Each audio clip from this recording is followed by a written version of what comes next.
Hey, well, fine, good afternoon, everyone. This is Patricia, and I am traveling for history. I'm down in, I don't even know the name of the town, but I've been here before.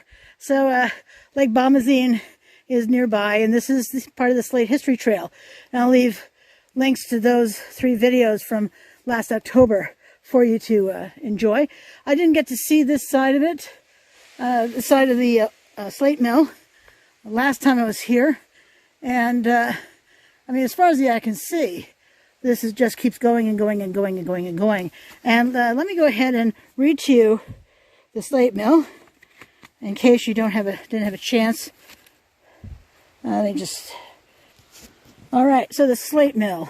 In 1868, the Slate Company built a new mill for the preparation of purple and green flooring, billiard tables, sinks, and washtubs. At the time the mill was constructed, it was one of the largest slate finishing mills in the country. The mill was powered by a waterwheel 24 feet in diameter. It has 7 circular saws, a bandsaw, a jigsaw, 5 planers, 2 rubbing beds, and a jointer.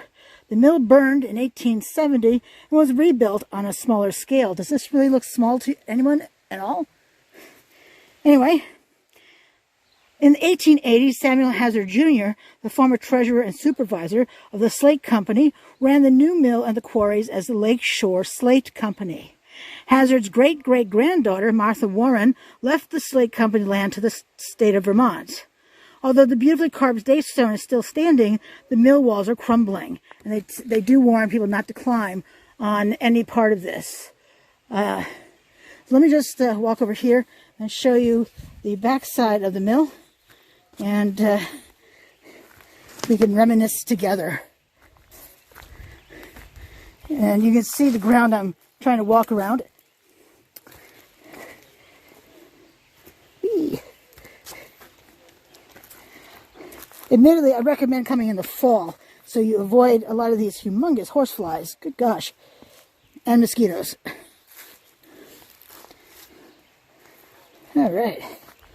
Lots of slate chips on the ground as well. And here we go. Here is the back side of the mill. Imagine this was some sort of large door, maybe to load trucks. I don't know that for a fact, but it just seems it, given the width of the doors and the way it looks finished on the ends. All right, well, hope you enjoyed this. I enjoy showing it to you. And this is Patricia, and I am traveling for history. Hope you subscribe to my channel. Follow me everywhere there is social media. And look forward to talking to you there. Thanks for watching. Have a great day. Bye.